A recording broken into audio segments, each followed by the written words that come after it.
Church आहे, मी तुम्हाला दाखवणार.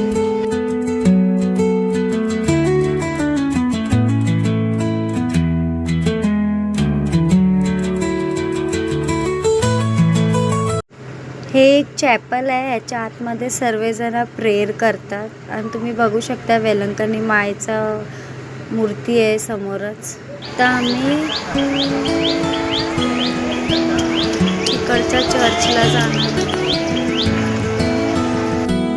एवढ्या एक्साइटेडने आणि हॅपीनेसने आम्ही इथे आलो होतो आणि लास्ट मोमेंटला इथे येऊन माहिती पडलं की पाऊस पडतो आणि पावसामध्ये पोरांना घेऊन छत्री एका हातात कॅरी करता, एका हातात बॅग आणि एका हातात पोरांना घेऊन चालणं खूप हार्ड आहे, कठीण आहे. आणि तुम्ही इथे बघू शकता कसे पार्किंगवाले गेट लावलेत.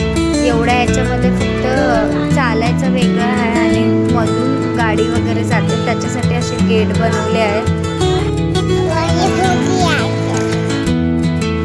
हा आहे आमचा सर्वात मोठा चर्च आणि तुम्ही बाहेरून बघू शकता किती मस्त आणि सुंदर दिसते. आता मी ह्याच्या आतमध्ये जाणार आहे चर्चमध्ये, पाया पडायला जाणार आहे आणि वरती बघू शकता किती ब्युटिफुल आणि खूप छान वाटतंय.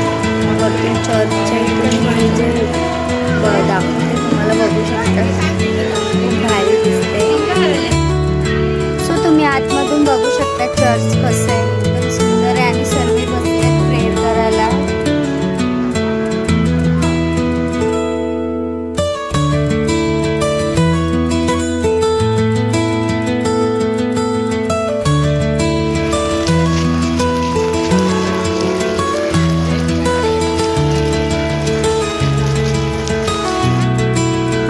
आवे मरिया चर्चमध्ये आलेलो. इथे फादर सर्वांनी फॅमिलीला मिळून ब्लेसिंग करतात आहे, ब्लेस करतात आहे सर्वांना. इथे किती सारे मार्केट आहेत.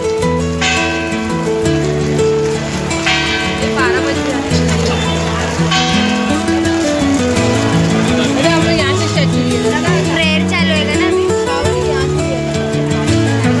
मराठी लोकांमध्ये कशी ओटी भरतात तसंच आमच्या कॅथलिक लोकांमध्ये असं ओटीचं सामान असं असतं की तर देवाला द्यायला. हे दुसरा चर्च आहे आवे मरियाच्या ऑपोजिटला. तर इथे आहे ना जे आम्ही ओटीचा घेतलेला ना नारळ वगैरे ते या चर्चमध्ये वेलंकनी मायला देणार. आणि तुम्ही बघू शकता चर्चमध्ये एवढं रश आहे, पाय ठेवायला पण जागा नाही आहे. खूप लांबून लांबून माणसं येतात, ज्यांचा नवस असतो तो नवस फेडायला. आणि सिस्टर लोक बघा तिकडे सर्वजण ग्रुप करून आले प्रेयर करायला.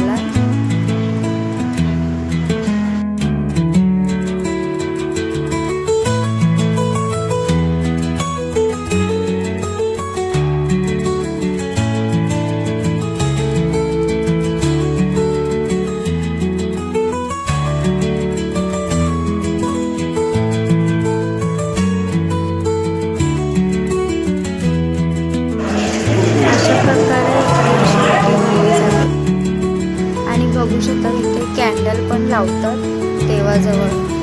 तुम्हाला माझा व्हिडिओ कसा आवडला कमेंटमध्ये नक्की सांगा आणि लाईक आणि सबस्क्राईब करायला विसरू नका. बाय.